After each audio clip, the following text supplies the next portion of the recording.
It looks like we're going to have a beautiful group for our breakout on building a community constituency. Excellent. So my name is Rosa Gonzales. I'm very excited to be here moderating this breakout. And I'm super committed to us having a meaningful dialogue. This is sort of the framework of this workshop is a popular education approach to constituency building. And there are three elements of popular education that I want to invoke. One is relationship building, which you all have spoken to already. The second is inquiry, engaging our communities in genuine inquiry so that we're not the experts all the time already having the analysis and transposing that onto our community members, but they're actually engaged as critical thinkers, especially those most impacted by the issues we're talking about, and action. And that those three work together beautifully. So this is sort of a framework that we will not speak a lot to, but that will be at the foundation of what we do today. Putting some of those principles into action and thinking about how we might put those into action in our communities. One more thing about circles. So we have this circle, and it's unified around a common goal, which is building a powerful community constituency to really achieve some of the incredible visions that folks talked about on the panel, right? And yet we also represent many other circles. Each of us represents different circles that we're bringing with us here to this conversation. And we want to honor that as we move forward.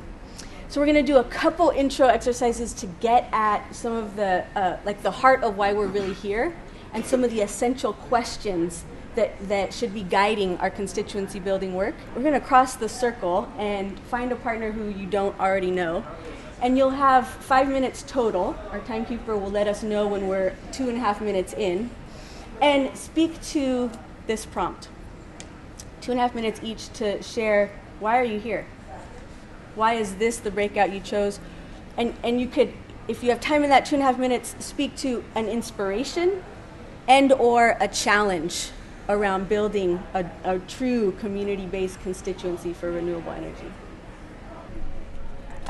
So we'll cross the circle, choose a partner, and we'll have 5 minutes starting now. Hi. Don't really like high school students. Don't really $15,000 to I've always been get like the installation. So we did was we crowdfunded on Indiegogo, got $15,000. So we installed the solar panels for free. So it's affordable for the organization. It's easy. We do everything. And then we signed a 20-year lease with them. And then as they're paying back principal and interest, it goes into a revolving fund. You know, the more that I see that people are alienated from each other, from the land, from nature in general, from themselves, and from community. And yeah, I agree with what you said, that it really, in order to heal, she's really smart. I like her. And heal society and heal ourselves, we have to reinvigorate connection with each other, with the land, the universe, with all of it. Like, right, like how to pay their utility bill, not like where the energy comes from, and like that is, that's what strive to be the best. And I see it as being part of the same solution set, but I think competition feel like that's what's happening to some right degree now. in some context, but I'm Wrapping up, final thoughts. And just recognizing the value that each person plays in the circle and how critical that is for us to actually build the power to move our visions forward. So just in your own mind, recognizing why it's important that the person you just spoke to is here. Let's see what critical questions we can pull from either the inspirations or the challenges or the work that folks are doing that are at the heart of why we're here around building a community constituency for renewable energy. Is the movement diverse in all aspects? In all aspects. And then, how many people feel like they have a one-word answer to this question? And so we could even tease out even another question within there. If the answer is no, then how do we build a diverse movement? Or how do we make sure that our movement is diverse in all aspects? So I'll just pull out the how there. How do you get people that, flick on a light switch and fill their car at the gas station, and that's all they think about with energy. Is how do you get them to how do you get the broader story that includes that to them? Great. So what we didn't do is define community. I'll offer one quick definition for our purposes. People who are impacted by our current energy crises and impacts of the corporate energy structure, and who are not spending each day thinking about how we can shift to renewable energy, right? Who are thinking about way different things. Yeah. So this is who you're talking about. So the question is, how do we raise awareness or bring this issue to folks who are thinking about, have a million other things to think about other than this? Yeah. Maybe how do you show the connections and why it's important? Other essential questions percolating to the top? I think it's how do you get their stories? How do you find out what their needs are? Because you have to find out what their needs are before you can even start raising community awareness. This is beautiful. We usually think of community awareness going from the organization to the community, and you're talking about how do we get it coming the other way too, right?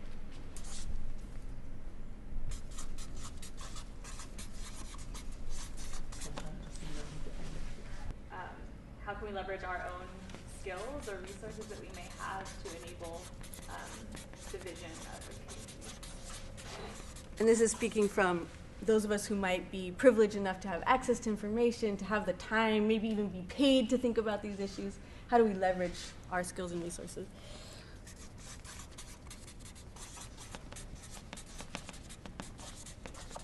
And so there's a lot in there in terms of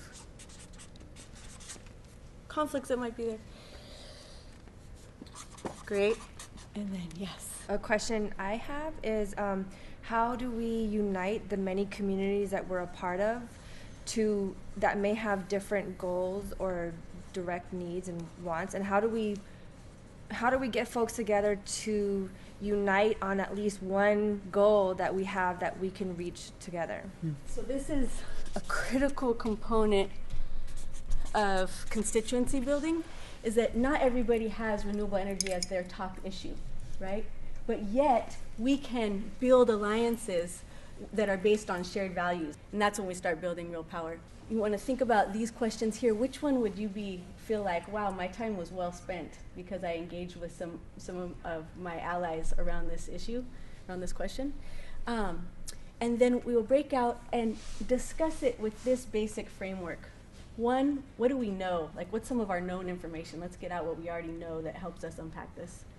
Two, what are our assets that help us get at actions or positive movement around one of these questions, around the question? Challenges, and then action steps. That's it. So the way we'll break out is this. Somebody raise your hand and say, I'd like to anchor a breakout around this question, and then claim a space in the room. And anchor the one of how do we listen to people's stories. Beautiful. Another person to anchor a question. Yes. I can anchor the one that I asked. I feel like some of the other questions are in there as well. Like, Nice. is the movement diverse? Yes, it is. How do we come together? And then also, I could be, if someone wants to separate this, that's totally fine too. But like, how do we raise community awareness in a way that connects the dots?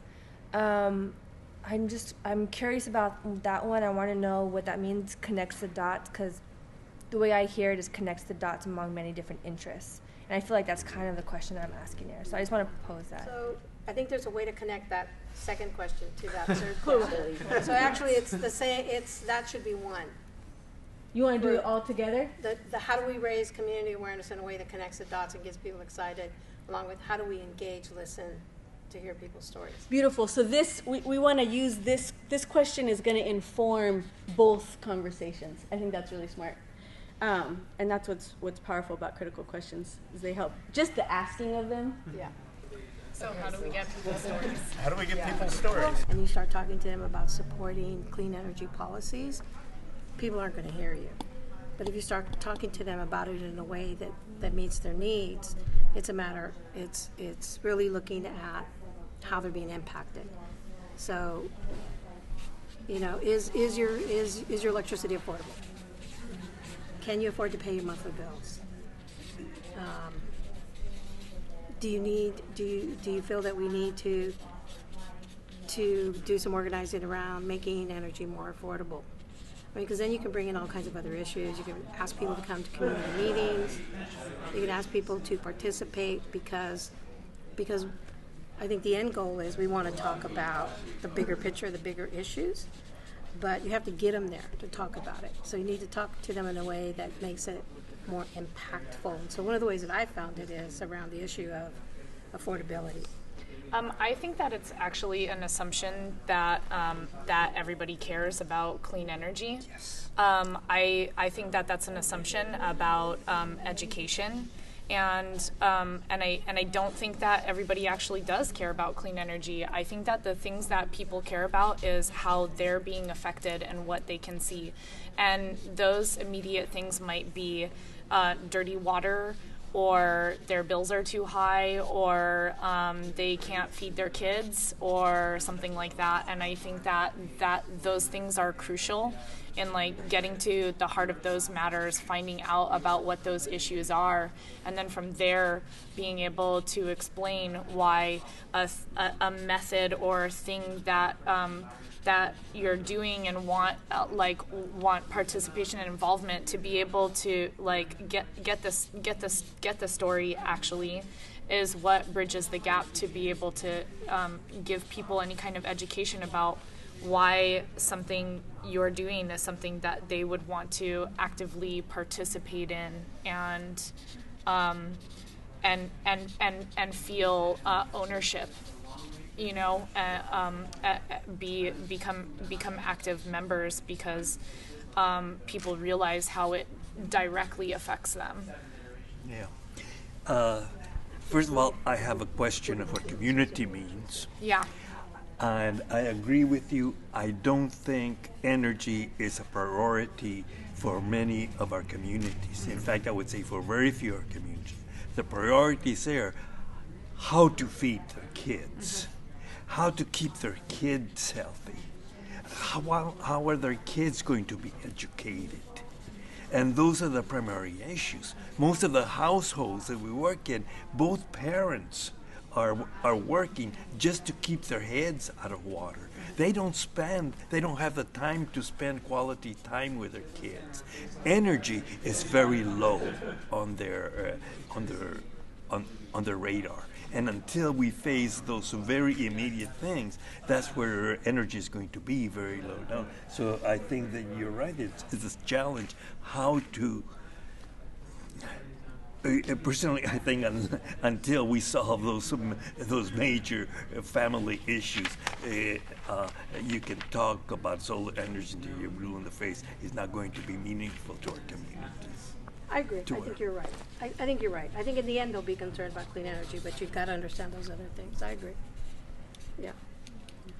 I think the thing I always come back to when I'm thinking about this question is like, why do we care about clean energy? Like, what is actually our motivation for wanting clean energy? Because is it actually about like the health of people that live near stationary like pollution sites? Because if it is, then to me it's about like navigating those contradictions like Gopal was talking about this morning, right? So like, what are the other health challenges that they're facing, and why are we prioritizing energy above all of those, like nutrition or like having a livable wage to be able to afford any of the things that you need to be healthy?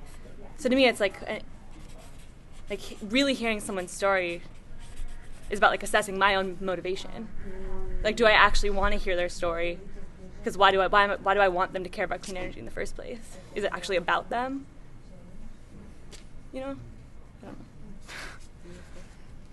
know. Well, hearing their stories informs my work. So I'm an organizer, and I do organizing in communities. And we have attorneys on staff that work around keeping the rates fair and just. And so I get calls from people that say, I haven't had electricity or water in 6 months.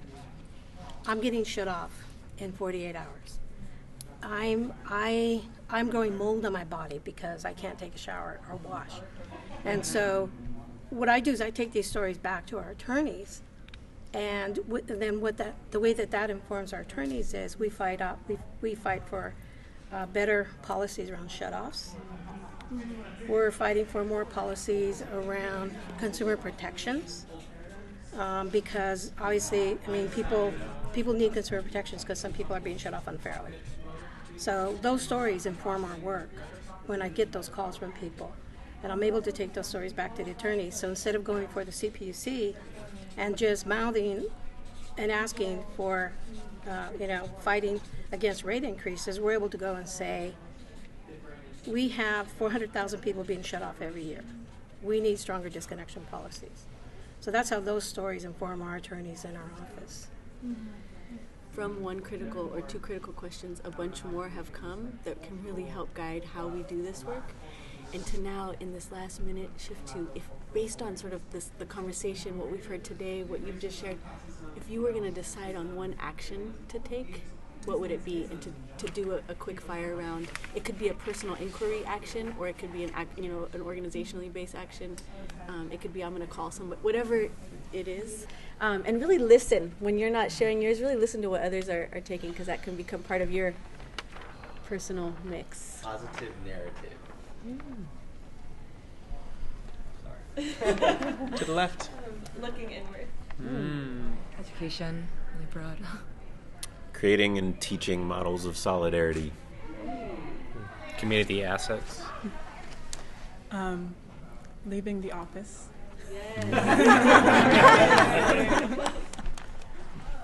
Ditto. All of the above, not just yours. Education. I didn't hear the question. So. One word or phrase that captures the heart of this next step around building a community constituency. I'm gonna pass. That's Sorry. because I stole hers. No. Engage the person next to you. Challenge. Listen. Cooperative power.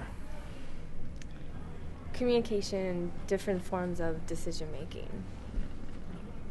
Both of those were what I was going to say. Cool. Cooperatives. Thank you so much. And we'll end with the unity clap as Niall. Yes.